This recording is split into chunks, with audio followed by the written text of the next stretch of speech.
साथियों, आप सभी का इस प्लेटफॉर्म पर स्वागत है। यहाँ पर हम लोग MPPCS 2020 जिसकी प्रारंभिक परीक्षा 11 अप्रैल 2021 को संपन्न होनी है, उसके लिए टेस्ट सीरीज लगा रहे हैं। और आज के दिन जो टेस्ट सीरीज हम लोग देखेंगे, यह मध्य प्रदेश इंदौर की एक कोचिंग है, Chetan Meena institute for civil services, उनके द्वारा जो टेस्ट सीरीज कराई जा रही है, वो टेस्ट सीरीज हम लोग यहाँ पर उसको पूरे व्याख्या के साथ देखेंगे। तो इसको प्रारंभ करते हैं। पहला प्रश्न इसमें कि भारत में गैर परंपरागत ऊर्जा स्रोत विभाग की स्थापना कब की गई? तो इसकी स्थापना जो है आपकी 1982 में की गई थी।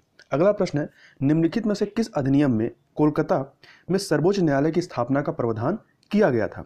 तो यह जो प्रावधान है आपका, वो रेगुलेटिंग एक्ट 1773 के माध्यम से किया गया था। तो इसके तहत कोलकाता में सर्वोच्च न्यायालय की स्थापना का प्रावधान किया गया और इसमें एक जो है मुख्य न्यायाधीश, इसके अलावा 3 अन्य न्यायाधीशों की नियुक्ति की गई। जो मुख्य न्यायाधीश थे उनका नाम था एलिजा एम्पे, मतलब एलिजा एम्पे जो है इसके प्रथम मुख्य न्यायाधीश थे। इनके अलावा जो 3 अन्य न्यायाधीश थे उसमें से चैम्बर्स, लेमेस्टर और तीसरे थे हाइट। इनकी ये जो न्यायाधीश होते थे, इनकी नियुक्ति ब्रिटिश सम्राट के द्वारा की जाती थी। आगे चलते हैं। अगला प्रश्न है, संविधान सभा में वयस्क मताधिकार को 15 वर्ष के लिए स्थगित करने की बात किसने कही थी? तो ये मौलाना आजाद के द्वारा यह बात उठाई गई थी कि वयस्क मताधिकार को 15 वर्षों तक के लिए स्थगित कर देना चाहिए। संविधान सभा में यह कहा था, किंतु डॉक्टर राजेंद्र प्रसाद व पंडित जवाहरलाल नेहरू ने इसे अपनाने का समर्थन किया था। अगला प्रश्न है, चौथा, भारत के सर्वोच्च न्यायालय ने संविधान सभा की मूल संरचना बुनियादी ढांचा सिद्धांत का प्रतिपादन निम्नलिखित में से किस मुकदमे में किया था? तो यह जो प्रतिपादन आपका किया गया, वो केशवानंद भारती बनाम जो केरल राज्य था, ये 1973 का वाद होता है, 1973 का। इसमें भारत के सर्वोच्च न्यायालय के द्वारा संविधान की मूल संरचना के सिद्धांत का प्रतिपादन किया गया था, जिसका अनुमोदन आगे चल करके मिनर्वा मिल्स जो 1980 का वाद होता है उसमें किया गया। अगला प्रश्न है, अगले प्रश्न की तरफ चलते हैं। भारत में राष्ट्रपति का निर्वाचन किस प्रकार होता है? प्रत्यक्ष रूप से राज्यसभा के सदस्यों के द्वारा, या लोकसभा के सदस्यों के द्वारा, या अप्रत्यक्ष मतदान के द्वारा? तो आप देखें, राष्ट्रपति का जो चुनाव होता है ये अप्रत्यक्ष मतदान के माध्यम से किया जाता है। ठीक है। अब इस अप्रत्यक्ष मतदान में भी क्या होता है, इसमें अनुपातिक प्रतिनिधित्व जो प्रणाली होती है पद्धति के अनुसार एकल संक्रमणी मत प्रणाली के द्वारा किया जाता है। इसमें पार्टिसिपेट कौन करते हैं? इसमें लोकसभा और राज्यसभा के जो निर्वाचित सदस्य होते हैं, यहाँ ध्यान रखिएगा, मनोनीत सदस्यों को ये चुनाव में वोटिंग में पार्टिसिपेट नहीं करते। लोकसभा, राज्यसभा के निर्वाचित सदस्य और राज्यों के या ऐसे संघ शासित प्रदेश जहां पे विधानसभाएं हैं, वहां के जो निर्वाचित सदस्य होते हैं, विधानसभा, विधान परिषद के नहीं, विधानसभा के निर्वाचित सदस्यों के द्वारा इसमें मतदान किया जाता है। अगला प्रश्न है, संविधान के किस अनुच्छेद के अंतर्गत धन विधेयक को परिभाषित किया गया है? तो अनुच्छेद 110 के अंतर्गत इसको जो है परिभाषित किया गया। वहीं 109 में धन विधेयक के संबंध में विशेष प्रक्रिया की बात कही गई और अनुच्छेद 111 में विधेयक पर अनुमति की बात की गई है। आगे चलते हैं। राज्य सरकार का संवैधानिक प्रमुख कौन होता है? तो राज्य सरकार का संवैधानिक प्रमुख कौन होता है? वो राज्यपाल होता है। संविधान के अनुच्छेद 154 के 1 के अनुसार राज्य की कार्यपालिका शक्ति राज्यपाल में निहित होगी, जिसका प्रयोग वह इस संविधान के अनुसार स्वयं या अपने अधीनस्थ अधिकारियों के द्वारा करेगा। आगे चलते हैं। अगला प्रश्न, भारत का सुदूरस्थ पश्चिमी बिंदु कौन सा है? तो सुदूरस्थ जो पश्चिमी बिंदु है वो गौर माता या इसे गुहार मोती कहते हैं, जो कि गुजरात में है। वहीं जो पूर्वी बिंदु होगा वो अरुणाचल प्रदेश का किबुथु है और उत्तरी बिंदु जो है ये जम्मू कश्मीर में इंदिरा कॉल है। दक्षिणी बिंदु जो है वो इंदिरा पॉइंट है आपका। आगे चलते हैं। श्रीहरिकोटा द्वीप कहाँ पे अवस्थित है? तो श्रीहरिकोटा द्वीप जो है ये पुलिकट झील के समीप स्थित है। अब ये पुलिकट झील कहाँ है? तो श्रीहरिकोटा द्वीप आंध्र प्रदेश में पुलिकट झील के समीप स्थित है। यह पुलिकट झील को बंगाल की खाड़ी से अलग करता है और यह सतीश धवन अंतरिक्ष केंद्र, जहां से आपके सैटेलाइट लॉन्च किए जाते हैं, यहीं पर स्थित है। और जो पुलिकट झील है ये आंध्र प्रदेश और आपका तमिलनाडु के मध्य में स्थित है। आगे चलते हैं। राम सेतु या जिसे आदम का पुल कहा जाता है, ये कहां से शुरू होता है? तो ये जो है आपका ये धनुषकोटी, कहां से? धनुषकोटी से शुरू होता है। तो भारत के पम्बन द्वीप के अंतिम छोर धनुषकोट से प्रारंभ होकर श्रीलंका के मन्नार द्वीप तक एक श्रृंखला में जलीय भाग के रूप में यह विस्तारित है। आगे चलते हैं क्वेश्चन नंबर 11 की तरफ कि भारत के किस राज्य को सिलिकन स्टेट के नाम से जाना जाता है। तो जो कर्नाटक है इसे सिलिकॉन स्टेट के नाम से जाना जाता है। कर्नाटक सूचना प्रौद्योगिकी की गढ़, यहाँ पे जो बेंगलुरु है वो सूचना प्रौद्योगिकी गढ़ है, उसके होने की वजह से कर्नाटक को सिलिकॉन स्टेट भी कहा जाता है। इसके अलावा सिलिकॉन वैली जो बेंगलुरु है उसे सिलिकॉन वैली ऑफ इंडिया या आईटी कैपिटल ऑफ इंडिया भी कहा जाता है। अगला है, निम्न में से कौन सुमेलित नहीं है? राज्य दिया गया है, उसकी राजधानी है। तो त्रिपुरा की राजधानी अगरतला है। मणिपुर की राजधानी आइजॉल नहीं होती है, मणिपुर की राजधानी क्या है? इम्फाल है। जबकि आइजॉल मिजोरम की राजधानी है। वहीं नागालैंड की कोहिमा सही है, अरुणाचल प्रदेश की ईटानगर सही है। तो ये इस प्रकार से सुमेलित कर लिया जाएगा।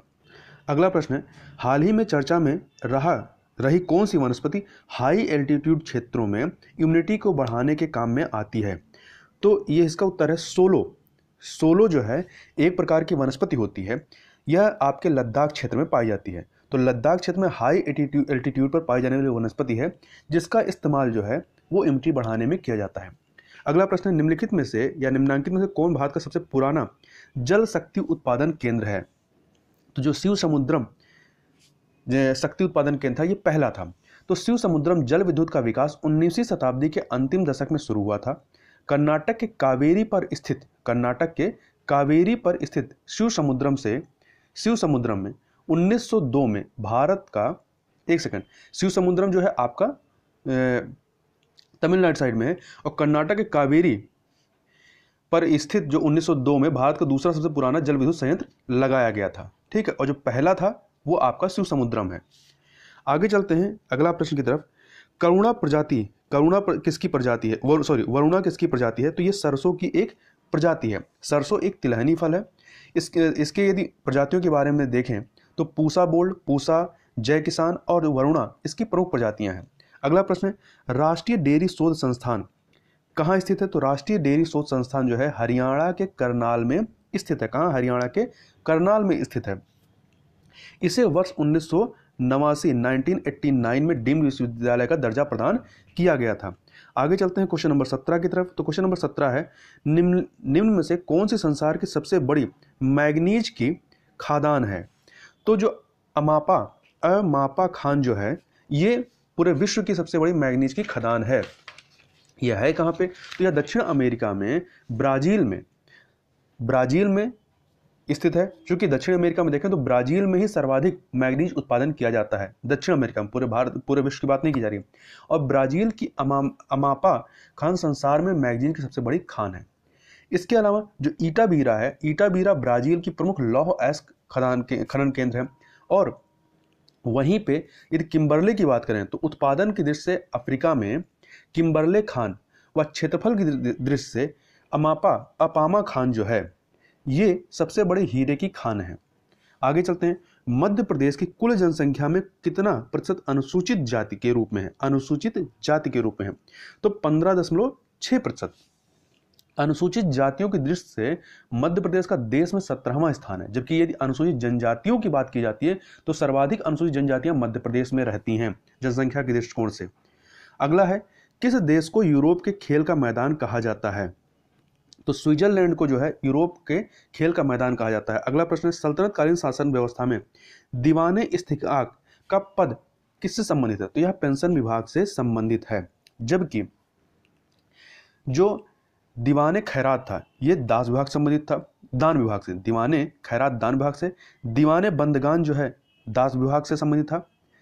आगे चलते हैं, अगला प्रश्न है, अशोक के किस अभिलेख में कलिंग युद्ध का वर्णन किया गया? तो जो 13वां शिलालेख रहा है इसमें कलिंग युद्ध का वर्णन है। जबकि 11वें शिलालेख में धम्म की व्याख्या की गई है, 12वें में स्त्री महामात्रों की नियुक्ति एवं सभी प्रकार के विचारों के सम्मान की बात कही गई और 14वें शिलालेख में अशोक ने जनता को धार्मिक जीवन बिताने के लिए प्रेरित करने की बात कही है। अगला प्रश्न है, जिद्दा अवेस्ता किस धर्म की शिक्षाओं का संकलन है? तो यह जो है आपका पारसी धर्म की शिक्षाओं का संकलन है। पारसी धर्म के पैगंबर जरथुस्त्र ईरानी थे और इनका जो पवित्र या धार्मिक ग्रंथ है वो जेदा अवेस्ता इस धर्म का पवित्र ग्रंथ है। और इनके जो ईश्वर हैं ये एक ईश्वर अहूर को मानते हैं। आगे चलते हैं, अगला प्रश्न है 23, निम्न में से किस शासक द्वारा 40 गुलाम सरदारों का संगठन बनाया गया? तो जो इल्तुतमिश था, इल्तुतमिश के द्वारा जो है 40 गुलाम सरदारों का संगठन बनाया गया था। जबकि और इन्हें तुर्काने चहलगानी के नाम से जाना जाता था। आगे चल करके बलबन द्वारा इस संगठन को समाप्त किया गया था। आगे चलते हैं, सोम प्रकाश पत्रिका के संपादक कौन थे? तो सोम प्रकाश पत्रिका के संपादक ईश्वरचंद विद्यासागर थे। आगे है, वर्तमान में कौन फिक्की के महासचिव नियुक्त किए गए हैं? तो महासचिव तो दिलीप चिनाय नियुक्त किए गए हैं, जबकि इसके जो अध्यक्ष हैं फिक्की के वो कौन है? उदय शंकर हैं। उदय शंकर अध्यक्ष हैं और दिलीप चिनाय जो है फिक्की के महासचिव हैं। अगला प्रश्न देख लेते हैं 26 नंबर, निम्न में से कौन सही सुमेलित नहीं है? तो यहाँ युद्धों का कालक्रम देखना है कि सही सुमेलित किया गया है या नहीं। तो तराइन का युद्ध 1191 में सही है, खानवा का युद्ध 1527 में सही है, घाघरा का युद्ध 1530 में नहीं होता है बल्कि 1529 में होता है, 1530 में नहीं 1529 29 में होता है, बाबर और अफगानों के मध्य में, जिसमें बाबर जो होता है वो विजयी होता है। वहीं तालीकोट्टा का युद्ध जो है 1565 में होता है। तालीकोट्टा का युद्ध एग्जैक्ट डेट 23 जनवरी 1565, और ये जो इसका जो अन्य नाम है तालीकोट्टा का युद्ध का, बन्नी हट्टी का युद्ध भी कहते हैं, राशि तागड़ी का युद्ध भी कहते हैं। और यह युद्ध जो है, जो विजयनगर साम्राज्य था, विजयनगर साम्राज्य और जो वहाँ के अन्य साम्राज्य थे, जिसके एक तरफ विजयनगर साम्राज्य था जिसमें जो नेतृत्व किया था राम राय के द्वारा किया गया था, ठीक है, राम राय के द्वारा किया गया था। दूसरी तरफ बीजापुर, अहमदनगर, गोलकुंडा और बीदर के शासक थे। और ये जो दूसरा वाला ग्रुप था इसमें बरार राज्य शामिल नहीं हुआ था। आगे चलते हैं, अगला प्रश्न है कि निम्न में से कौन तुलुब वंश का संस्थापक था? कौन तुलुब वंश का संस्थापक था? तो इसमें सही उत्तर जो है वीर नरसिंह जो है ये तुलुब वंश का संस्थापक था। तो यदि आप विजयनगर साम्राज्य को देखें तो इसमें मेनली 4 वंश आते हैं, संगम वंश, शालुब वंश, तुलुब वंश और आरवीडु, यही इनका क्रम है। तो ये क्रम भी कई बार पूछता है। तो इसमें से जो संगम वंश था इसके हरिहर और बुक्का संस्थापक थे, जबकि जो सालुब वंश रहता है नरसिंह के द्वारा स्थापित किया जाता है, आरवीडु वंश को तिरुमल के द्वारा, और आपका जिसकी बात हम लोग तुलुब वंश की कर रहे हैं वीर नरसिंह के द्वारा। तुलुब वंश से ही संबंधित है कृष्ण देवराय जो हैं वो ये तुलुब वंश से ही संबंधित रहे हैं। तो इस चीज को भी याद रखिएगा। जबकि बहमनी वंश की स्थापना हसन कंगू के द्वारा की गई थी। और कृष्ण देव राय के बारे में थोड़ा सा और इनकी जो उपाधियां थी पूछी जाती हैं, आंध्र भोज, अभिनव पितामह, यमन राज स्थापनाचार्य, इनकी अन्य उपाधियां भी थी। आगे चलते हैं अगले प्रश्न की तरफ। अगला प्रश्न है, कमांड को ले जाने की प्रक्रिया क्या कहलाती है? तो कमांड को ले जाने की जो प्रक्रिया है ये फेचिंग कहलाती है। फेचिंग क्या कहलाती है? फेचिंग कहलाती है। 29 पे चलते हैं, क्वेश्चन नंबर 29। यह निम्नलिखित में से कौन सा उत्पाद पेंटियम ब्रांड नाम से बेचा जाता है? तो जो माइक्रो प्रोसेसर है ये इस नाम से बेचा जाता है। अगला है, निम्न में से कौन सा एक इनपुट डिवाइस नहीं है?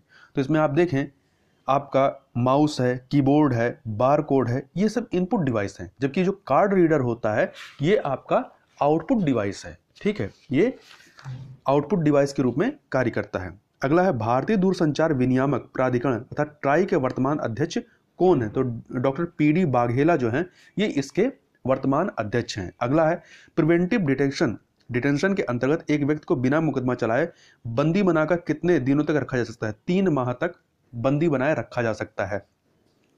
तो भारत में निवारक निरोध अर्थात जिसे इंग्लिश में प्रिवेंशन डिटेंशन कहते हैं, इसके अंतर्गत एक व्यक्ति को बिना मुकदमा चलाए अधिकतम 3 माह तक संविधान के अनुच्छेद 22 के पार्ट 4 के तहत जो है बंदी बनाकर रखा जा सकता है। अगला प्रश्न है, निम्न में से स्मार्ट कार्ड पर क्या लगा होता है? तो स्मार्ट कार्ड पर आपका माइक्रो प्रोसेसर लगा होता है। अगला है, C2C पर आधारित ई कॉमर्स कंपनी कौन सी है? तो ईबे जो है ये कस्टमर टू कस्टमर कंपनी है।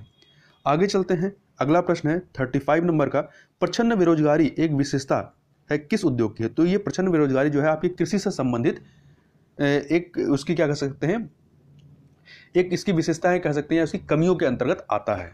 अगला है, भारतीय अर्थव्यवस्था के उदारीकरण का अग्रदूत किसे कहा जाता है? तो डॉक्टर मनमोहन सिंह को कहा जाता है। आगे चलते हैं, अगला प्रश्न है, वर्ष 1969 में कितने बैंकों का राष्ट्रीयकरण किया गया था? कुल 14 बैंकों का राष्ट्रीयकरण किया गया था। अगला प्रश्न है, किसी राष्ट्र की राष्ट्रीय आय क्या होती है? तो यह उत्पादन कार्यों का जो योगफल होता है, सम ऑफ प्रोडक्शन वर्क्स, वही आपका राष्ट्रीय आय कहलाती है। अगला प्रश्न है, रिजर्व बैंक ऑफ इंडिया का मुख्यालय कहाँ स्थित है? तो इसका मुख्यालय मुंबई में स्थित है। दिल्ली मत मारिएगा, मुंबई में स्थित है। अगला प्रश्न है, भारत में सबसे पहले म्यूचुअल फंड प्रारंभ किया गया था किसके द्वारा? यूटीआई के द्वारा। यूटीआई का पूरा नाम है यूनिट ट्रस्ट ऑफ इंडिया, जिसकी स्थापना 1964 में 1963 के अधिनियम के माध्यम से होती है। ठीक है, और इसके द्वारा म्यूचुअल फंड प्रारंभ कब किया गया था? 2003 में। आगे चलते हैं, आर्थिक समीक्षा 2020-21 में निम्न में से किस एक क्षेत्र पर सर्वाधिक ध्यान केंद्रित किया गया है? तो जीवन और आजीविका अर्थात लाइफ एंड लाइवलीहुड पर सबसे अधिक फोकस किया गया है। आगे चलते हैं क्वेश्चन नंबर 42 पर। तो 42 क्वेश्चन नंबर है कि केंद्रीय आम बजट 2021-22 में बीमा क्षेत्र में एफडीआई को 49% से बढ़ाकर कितना किया गया है? तो इसको 74% कर दिया गया है। आगे चलते हैं क्वेश्चन नंबर 43, प्रधानमंत्री किसान मानधन योजना प्रारंभ कब की गई थी? तो इसको प्रारंभ किया गया था सितंबर 2019 में।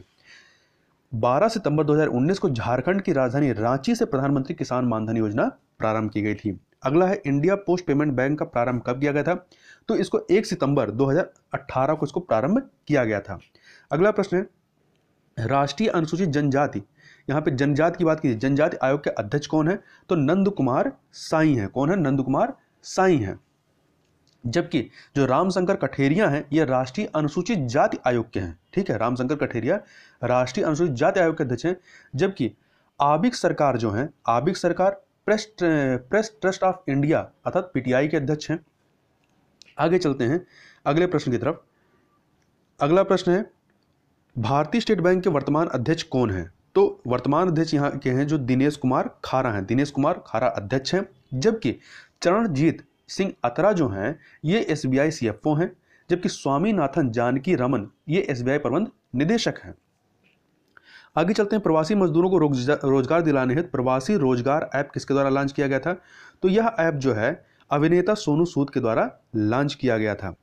आगे चलते हैं, चंद्रिका प्रसाद संतोखी किस देश के राष्ट्रपति चुने गए हैं? तो ये सूरीनाम के राष्ट्रपति चुने गए हैं। अगला है, निम्न में से किसे एशियाई विकास बैंक जो एडीबी है इसके उपाध्यक्ष के रूप में नियुक्त किया गया है? तो अब अशोक लवासा को, ये मुख्य निर्वाचन आयुक्त थे, इनको चुना गया है। ये निर्वाचन आयुक्त थे, इनको उपाध्यक्ष चुना गया है। अगला प्रश्न है, रामविलास पासवान की मृत्यु के उपरांत रिक्त हुए उपभोक्ता एवं खाद्य मामलों के मंत्री के रूप में किसे अतिरिक्त प्रभारी के रूप में नियुक्त किया गया? यह मंत्रालय किसे अतिरिक्त प्रभार के रूप में सौंपा गया है? तो पीयूष गोयल को सौंपा गया है। पीयूष गोयल जिनके पास, जो कि ऑलरेडी जो है इनके पास आपका रेल मंत्रालय है और ऊर्जा मंत्रालय इन्हीं के पास स्थित है। तो रेल मंत्री तथा वाणिज्य एवं उद्योग मंत्री भी आपके पीयूष गोयल ही हैं। आगे चलते हैं, कांग्रेस के कलकत्ता अधिवेशन में जनगण मन पहली बार गाया गया था, उसकी अध्यक्षता किसने की थी? तो इसकी अध्यक्षता जो है पंडित विशन नारायण धर के द्वारा की गई थी। और यह अधिवेशन जो है आप देखें दिसंबर 1911 में होती है। कहां पे? कलकत्ता में। और यहीं पे पहली बार जनगण मन गाया गया था। इसके साथ ही आप एक चीज और याद रखिएगा कि कलकत्ता अधिवेशन दिसंबर 1896, इसके पहले 1896 में जिसके अध्यक्ष रहीमतुल्ला संथानी थे, इस अधिवेशन में बंकिम चंद्र चटर्जी के द्वारा पहली बार वंदे मातरम का गान किया गया था। दोनों याद रखिएगा कि जनगण मन कब गया था 1911 में, यह भी कलकत्ता अधिवेशन में हुआ था। और वंदे मातरम यह भी कलकत्ता अधिवेशन 1896 में हुआ था, वो बंकिम चंद्र चटर्जी के द्वारा गाया गया था। आगे चलते हैं, अगला प्रश्न है, मध्य प्रदेश के किस जिले की सीमा राजस्थान तथा गुजरात राज्यों को स्पर्श करती है? तो यहाँ पे आप ऑप्शन पहले देख लीजिए, एक सेकेंड। रतलाम, झाबुआ, अलीराजपुर और मंदसौर। तो जो झाबुआ है, झाबुआ की जो सीमा है वो आपका गुजरात और राजस्थान दोनों से लगती है। अगला प्रश्न है, मध्य प्रदेश का चेरापूंजी किस स्थान को कहा जाता है? तो यहाँ का जो पंचमढ़ी है इसे मध्य प्रदेश का चेरापूंजी कहा जाता है। सतपुड़ा पर्वत श्रृंखला के अंतर्गत इसे पंचमढ़ी, जो कि होशंगाबाद जिले में है, इसको सर्वाधिक वर्षा वाला स्थान के रूप में मध्य प्रदेश का चेहरा कहा जाता है। अगला प्रश्न है, मध्य प्रदेश में कितने प्रकार की मिट्टियों का विस्तार पाया जाता है? तो कुल 5 प्रकार की मिट्टियों का विस्तार यहाँ पर पाया जाता है। ये 5 प्रकार की मिट्टियाँ कौन कौन सी? काली मृदा, जलोढ़ मृदा, लाल पीली मृदा और लेटराइट मृदा तथा मिश्रित मृदा। अगला प्रश्न है, मध्य प्रदेश में काली सिंध नदी का उद्गम किस जिले से होता है? तो ये मध्य प्रदेश के देवास जिले से इसका उद्गम होता है। तो मध्य प्रदेश में विंध्याचल श्रेणी के अंतर्गत देवास जिले के बागली गांव अमोदिया से इसका उद्गम होता है। अगला प्रश्न है, नर्मदा जल विवाद के निराकरण के लिए नर्मदा जल विवाद अधिकरण का गठन कब किया गया था? तो इसका गठन जो है अक्टूबर 1996 में। इसको लेकर विवाद जो है आपका मध्य प्रदेश, गुजरात, महाराष्ट्र और राजस्थान के मध्य में इसको लेकर के विवाद रहा है। अगला है, शहद उत्पादन के लिए कौन सा जिला प्रसिद्ध है? तो शहद उत्पादन के लिए मुरैना जिला जो है ये शहद उत्पादन के लिए प्रसिद्ध है। अगला है, मध्य प्रदेश में राज्य मत्स्य विकास निगम की स्थापना कब की गई थी? तो इसकी स्थापना 1979 में की गई थी, जिसे वर्ष 1999 में समाप्त कर मध्य प्रदेश मत्स्य महासंघ मर्यादित की स्थापना की गई थी, फेडरेशन की स्थापना की गई थी। आगे चलते हैं क्वेश्चन नंबर 59 पे। मध्य प्रदेश के किस जिले में फैन मिनी कोर अभ्यारण्य स्थित है? तो यह यहाँ के मंडला जिले में स्थित है। वर्ष 1983 में फैन मिनी कोर अभ्यारण्य की स्थापना की गई थी। अगला प्रश्न है, नंद कुमार सिंह चौहान जिनका हाल ही में निधन हुआ, निम्न में से किस लोकसभा क्षेत्र से संबंधित है? तो ये खांडवा जो लोकसभा क्षेत्र है यहाँ संबंधित थे। अगला है, मध्य प्रदेश के किस जिले में बांस का सरकारी शोरूम स्थापित किया गया है? तो इंदौर में स्थापित किया गया है। कहाँ पे? इंदौर में 2017-18 में मध्य प्रदेश के इंदौर जिले के नौलखा में मध्य प्रदेश का प्रथम बांस शोरूम स्थापित किया गया। अगला प्रश्न है, मध्य प्रदेश के किस जिले में एल्केलाइड कारखाना स्थापित किया गया है? तो ये कारखाना नीमच जिले में, कहाँ पे? नीमच जिले में स्थापित किया गया है। तो सरकारी अफीम एल्काइड वर्कर्स कारखाने को वर्ष 1933 में 1933 में स्थापित किया गया था, आज़ादी से पूर्व ही। अगला प्रश्न है, बांस लोकगीत किस क्षेत्र में गाया जाता है? तो जो बांस लोकगीत है ये आपका मध्य प्रदेश के बघेलखंड क्षेत्र में गाया जाता है। तो इसमें गायक, रागी और वादक प्रमुख होते हैं। अगला है, देश का पहला प्राइवेट रेलवे स्टेशन कौन सा है? तो ये मध्य प्रदेश का हबीबगंज है। मध्य प्रदेश का हबीबगंज जो है इसे बंसल ग्रुप वाला को 45 वर्ष की लीज पर दिया गया है। अगला क्वेश्चन देखते हैं 69 number, question number 65। Madhya Pradesh के निम्न में से किस जिले में आयुर्वेद चिकित्सा महाविद्यालय स्थित नहीं है? तो सागर जिले में स्थित नहीं, जबकि उज्जैन, बुरहानपुर और रीवा में स्थित है। मध्य प्रदेश में कुल 7 आयुर्वेदिक चिकित्सा महाविद्यालय स्थित है। आगे चलते हैं, मध्य प्रदेश की जनगणना हेतु सर्वोच्च जनगणना प्राधिकारी कौन है? तो जो राज्य निर्वाचन आयुक्त होता है यही सर्वोच्च जनगणना प्राधिकारी होता है। आगे चलते हैं, अगला है, वर्ष 2011 की जनगणना मध्य प्रदेश के दृष्टिकोण से किस क्रम की जनगणना थी? तो यहां पर आप देखें तो ये जो है 15वें नंबर की जनगणना थी। वर्ष 2011 की जनगणना के अंतिम आंकड़े 30 अप्रैल 2013 को जारी हुए और मध्य प्रदेश की प्रथम जनगणना वर्ष 1881 में मानी जाती है। अगला प्रश्न है, मध्य प्रदेश में कितने प्रतिशत आदिवासी नगरों में निवास करते हैं? तो 6.8% आदिवासी 2011 की जनगणना के अनुसार 6.8% आदिवासी वो नगरों में निवास करते हैं। आगे देखें, निम्न में से क्या भील जात से संबंधित है? जो भील जनजाति है तो भोपा, गमेती, दापा ये तीनों भील जनजाति से संबंधित हैं। तो ये कैसे संबंधित है? जो झाड़ फूक करने वाले होते हैं इस भील जनजाति से संबंधित उन्हें भोपा कहा जाता है, जबकि भीलों के गांव के मुखिया को गमेती कहते हैं, जबकि जो कन्या का मूल्य वर पक्ष के द्वारा दिया जाता है उस मूल्य को क्या कहा जाता है? दापा कहा जाता है। अगला है, मध्य प्रदेश की बैगा जनजाति में शहद पीने का पर्व मनाया जाता है, कितने वर्षों बाद मनाया जाता है? तो ये कुल 9 वर्षों बाद मनाया जाता है और यह पर्व जो है प्रेम पर्व के रूप में मनाया जाता है। अगला है, किस जनजाति का मूल पेशा जो है वो कृषि है? तो जो गोंड जनजाति है इनका मूल पेशा किसान तथा कृषि मजदूरी करना है। अगला है, परमार वंश की स्थापना किस शासक ने की थी? परमार वंश की स्थापना उपेंद्र के द्वारा की गई थी। तो परमार वंश मध्यकालीन भारत का अग्नि वंश या क्षत्रिय राजपूत राजवंश था। इसकी स्थापना मालवा क्षेत्र में उपेंद्र या कृष्णराज के द्वारा, इनका दूसरा नाम कृष्णराज था, इनके द्वारा की गई थी। अगला प्रश्न देख लेते हैं, निम्न में से किस लोकगीत की विषय वस्तु राधा कृष्ण प्रेम के प्रेम प्रसंग पर आधारित है? तो देवारी गायन जो होता है ये राधा कृष्ण के प्रेम प्रसंग पर स्थित है, मतलब प्रेम प्रसंग पर आधारित है। ये गायन जो दोहों पर केंद्रित होता है और मुख्य रूप से दिवाली के अवसर पर गाया जाता है। अगला है, मिट्टी के घड़े में निम्न में से किस क्रिया के कारण जल ठंडा रहता है? तो वाष्पीकरण या इवोपरेशन के द्वारा इसमें जल ठंडा रहता है। अगला प्रश्न है, सूर्य की सतह का तापमान कितना होता है? तो 6000 केल्विन होता है। अगला है, तारा मछली या स्टारफिश निम्नलिखित किस संघ का प्राणी है? तो तारा मछली जुड़ा हुआ, परंतु ये मछली नहीं होती बल्कि इकाइनोडर्मेटा संघ की प्राणी है। अगला है, दुग्ध प्रोटीन को पचाने वाला एंजाइम कौन सा? तो रेनिन जो होता है ये दूध को पचाने वाला एंजाइम होता है। अगला है, निम्नांकित भोजन में से किस से प्रति ग्राम सर्वाधिक ऊर्जा प्राप्त होती है? तो यहाँ पे आप ऑप्शन देखिए। पहले ऑप्शन में प्रोटीन, वसा, कार्बोहाइड्रेट, विटामिन है। तो वसा जो होता है इससे सर्वाधिक ऊर्जा मिलती है, प्रति ग्राम सर्वाधिक इससे ऊर्जा प्राप्त होती है। अगला है, नोवाक जोकोविच जो कि टेनिस के खिलाड़ी हैं, 21 देश संबंधित, तो ये सर्बिया देश से संबंधित रहे हैं। साइकिलिंग का जो खेल परिसर होता है जहाँ पे इसको खेला जाता है, इसे क्या कहा जाता है? इसे बेलोड्रम कहते हैं। अगला है, भारतीय संविधान को किसके द्वारा अपनाया गया था? तो संविधान सभा के द्वारा अपनाया गया था 11वें अधिवेशन के बाद 26 नवंबर 1949 को। अगला प्रश्न है, निम्न में से किस खिलाड़ी को वर्ष 2020 हेतु राजीव गांधी खेल रत्न पुरस्कार प्राप्त हुआ है? तो रानी रामपाल जो कि हॉकी संबंधित खिलाड़ी हैं, इन्हें दिया गया था। तो राजीव गांधी खेल रत्न पुरस्कार 2020 जो है 5 लोगों को दिया गया। कौन कौन? रोहित शर्मा जो क्रिकेट संबंधित है, विनेश फोगाट पहलवानी संबंधित है, रानी रामपाल हॉकी संबंधित है, मनिका बत्रा टेनिस टेबल से संबंधित हैं, और मरियप्पन थंगावेलु ये पैरा एथलेटिक्स ऊंची कूद से संबंधित हैं। इन 5 लोगों को दिया गया था।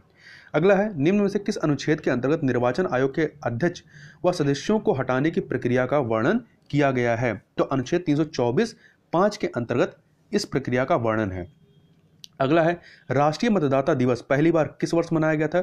तो राष्ट्रीय मतदाता दिवस पहली बार जो है वर्ष 2011 में मनाया गया था, और यह प्रत्येक वर्ष 25 जनवरी को मनाया जाता है। अगला है, voter verifiable paper audit trail VVPAT का प्रयोग पहली बार कहाँ किया गया था? तो इसका प्रयोग जो है पहली बार आपका नागालैंड के चुनाव में किया गया था। तो वर्ष 2013 में नोक्सेन नागालैंड विधानसभा में इसका प्रयोग पहली बार होता है। अगला है 86 नंबर, मध्य प्रदेश में बिंद क्रम की चट्टानों में लाल बलुआ पत्थर से किस ऐतिहासिक इमारत का निर्माण हुआ है? तो यहाँ का जो सांची स्तूप है, जो मध्य प्रदेश के रायसेन जिले में स्थित सांची स्तूप है ये, इसके अलावा सतना जिले के भरहुत स्तंभ, ग्वालियर किले का निर्माण, इन तीनों का निर्माण जो है लाल बलुआ पत्थर से किया गया है। अगला प्रश्न, लोक सेवा सदस्य नियम 1969 के अनुसार लोक सेवा आयोग के सदस्यों की अधिकतम संख्या कितनी हो सकती है? यहाँ सदस्यों की बात कर रहा है, तो अध्यक्ष के अतिरिक्त 10 सदस्य हो सकते हैं। अध्यक्ष को लेकर देखें तो कुल 11 हो जाएंगे। आगे देखें, प्रख्यात कृत्रिम बुद्धिमत्ता प्रोडक्ट या इमिनिएंट आर्टिफिशियल इंटेलिजेंस प्रोजेक्ट इसमें से कौन कौन से हैं? तो गूगल, अलेक्सा, सीरी ये सभी के सभी ये कृत्रिम बुद्धिमत्ता प्रोजेक्ट हैं या प्रोडक्ट हैं। तो डी ऑप्शन सही हो जाएगा। अगला है, चालक रहित कारों के उदाहरण कौन से हैं? तो वेयम, मॉडल एक्स, मॉडल 3 ये तीनों के तीनों ही चालक रहित कारों के उदाहरण हैं। अगला है, प्रोलाग भाषा जो है कंप्यूटर संबंधित ये कब विकसित हुई? तो ये इसको 1927 में विकसित किया गया। अगला है क्वेश्चन नंबर 91 पे चलते हैं। तो 91 है आपका, मध्य प्रदेश के कुल कृषि क्षेत्रफल में कितने प्रतिशत हिस्से में तिलहन की खेती होती है? तो कुल 29% हिस्से में तिलहन की खेती होती है। देखिए, मध्य प्रदेश में कुल कृषि क्षेत्रफल में सर्वाधिक क्षेत्र के अंतर्गत अनाज का उत्पादन होता है। कुल अनाज का उत्पादन 41% जो क्षेत्रफल है, ठीक है, कृषि से संबंधित जो क्षेत्र है उसमें 41% पे अनाज का होता है, 29% पे आपका तिलहन पे होता है। इसके बाद दलहन तीसरे नंबर पे 21% दलहन का, और आपका 6% पे उद्यानिकी हॉर्टिकल्चर, और 3% पे वाणिज्यिक कॉमर्शियल खेती की जाती है। आगे चलते हैं, 3 माइल आइलैंड दुर्घटना किस देश से संबंधित है? तो ये आपका अमेरिका से संबंधित है। पेंसिल्वेनिया यहाँ का जो एक राज्य है, यहाँ में 3 माइल द्वीप परमाणु ऊर्जा उत्पादन केंद्र पर यह घटना होती है। कब होती है? 1979 में। यह अमेरिका की सबसे बड़ी दुर्घटना थी। आगे चलते हैं, अगला प्रश्न है कि भारत की सर्वाधिक अवसाद का परिवहन करने वाली नदी कौन सी है? तो गंगा नदी जो है सर्वाधिक अवसाद का परिवहन करती है। अगला है, किस अनुच्छेद के अंतर्गत नियंत्रक महालेखा परीक्षक द्वारा राज्यों हेतु प्रारूप तैयार किया जाता है? तो अनुच्छेद 150 के अंतर्गत। जबकि अनुच्छेद 148 में क्या है? 148 के अंतर्गत भारत का नियंत्रक एवं महालेखा परीक्षक का वर्णन किया गया है। 149 के अंतर्गत नियंत्रण एवं महालेखा परीक्षक के कार्यों का वर्णन किया गया है, और अनुच्छेद 151 के अंतर्गत सीएजी रिपोर्ट प्रस्तुत करता है, इसकी बात कही गई है। अगला है, किस अनुच्छेद के अंतर्गत राष्ट्रपति द्वारा सामाजिक और शैक्षणिक रूप से पिछड़े वर्गों की दशाओं की जांच करना ऐसा वर्णन किया गया है? तो अनुच्छेद 340 के तहत किया गया है। और वर्ष 1953 में काका कालकर के अध्यक्षता में प्रथम पिछड़ा वर्ग आयोग की स्थापना की गई थी। अगला प्रश्न है, गीता रहस्य किसकी रचना है? तो ये बाल गंगाधर तिलक के द्वारा लिखी गई रचना है। 97 पे देखें, विश्व खाद्य दिवस के रूप में कब मनाया जाता है? 16 अक्टूबर को विश्व खाद्य दिवस के रूप में मनाया जाता है, क्योंकि हाल ही में केंद्रीय खाद्य मंत्री श्री रामविलास पासवान का निधन हुआ था। अगला है, ज्ञानपीठ पुरस्कार किस क्षेत्र में दिया जाता है? तो ये साहित्य के क्षेत्र में दिया जाता है। क्वेश्चन नंबर 99 पे चलते हैं, मध्य प्रदेश राज्य विद्युत मंडल की स्थापना किस वर्ष की गई थी? तो इसकी स्थापना जो है आपका 1950 में की गई थी। तो मध्य प्रदेश राज्य विद्युत मंडल की स्थापना 9 दिसंबर 1950 को होती है और देश का प्रथम विद्युत मंडल था यह। इसका मुख्यालय शक्ति भवन जबलपुर में स्थित है। अगला है, गुणसूत्र शब्द के जनक माने जाते हैं। तो वाल्डेयर जो हैं ये गुणसूत्र शब्द के जनक माने जाते हैं। तो इस प्रकार से यहाँ पर हम लोगों ने पूरे 100 क्वेश्चन देखे। तो इस वीडियो में बस इतना ही, मिलते हैं नेक्स्ट वीडियो में, तब तक के लिए बहुत बहुत धन्यवाद।